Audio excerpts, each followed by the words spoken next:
Single J on the bed. She queen tell me what did she again?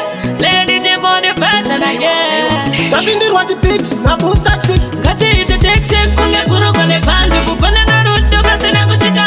Nashipira baby wangu